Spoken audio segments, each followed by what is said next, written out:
Hi guys, manlaag na pod ang mga laagan. And for today's destination, among adtuon ang Cambais Falls ug ang Kankalanog sa Alegria. Dugan na ni namong gisabutan pero karon ra gyud in town na kuluran. And sa walay paglangan gisugdan na namo ang biyahe kay perti pa in town tong layua. And thank you Lord no kay gaayo ra gyud ang panahon bisag niingon to nga naay bagyo hala padayon gyapon ang mga laagan. And mato after almost 2 hours nga biyahe naabot na gyud in town mi unya kay kusog man kay ni padagan akong driver wala na ko na videohi ang Welcome to Alegria. So namalik na pod mi. O di ba ako jud ni gi-career among pagka-vlogger. And mao to welcome to Alegria na jud ni. And pag-abot na mo sa unahan guys nangita lang mi og kakanan kay gipanggusla ang mga farsen. Ug mayra sa di ay guys nga nangaon mi daan diri kay di man day pwede magdala og food dito sa falls. Og pag human na mo kaon guys wa na mi galangan kay musaka pa mi og bukid. Layo jud siya guys pero di ta angay mo reklamo kay mao bay gusto. Og bisag layo kay ang biyahe guys worth it ra jud kaayo kay tan-awa ra gud ang view oh. Mawa gyud imong kakapoy sa biyahe. And mao to naabot na mi pero di pa day ni mao kay ana si Siri. In 1 kilometer,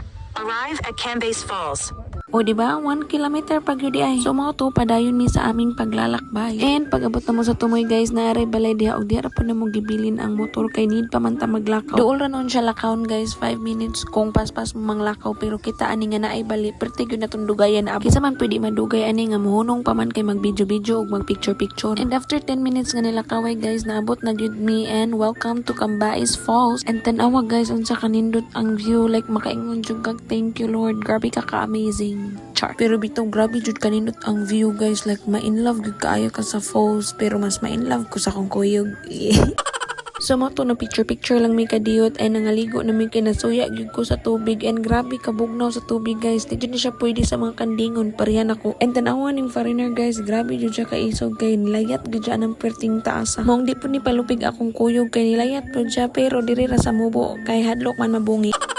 Pero di pud ta palupig oy mulayat pud ta maong ni kat-kat na dayon ko. Dugay pud kay ko kalayat oy kay mubo siya tan-aon pero taas og law man di ay siya maong bisag hadlok nilayat na lang jud ko kay nabi tay ginaingon nga the moment you're afraid to jump is the moment you should, otherwise you'll stay in the same place forever. Char! Pero bitaw thankful kayo ko sa mga ingon ani nga adlaw like it is a privilege jud to have days like this where you can just slow down and appreciate life. Thank you Lord jud. Mao ugubot akong utok ilaag ra jud nako so kung nakabantay mo nga nagsige kog laag ko sige po ko ka stress ana. And mo to guys, after mi nagmuni-muni diri sa Cambais, nanguli na mi kay hapiton pa na mo ang Kankalanog. Da, syarog di matagbaw aning laaga. Duol raman ni silang duha guys, maong giusa na lang na mo laag and grabe man di ikakuyaw ang dalan diri oy. Maong gay nahinay ra jud in town mi kay simba ko mga ligid at tugid mi puniton sa pangpang. So mo to guys, naabot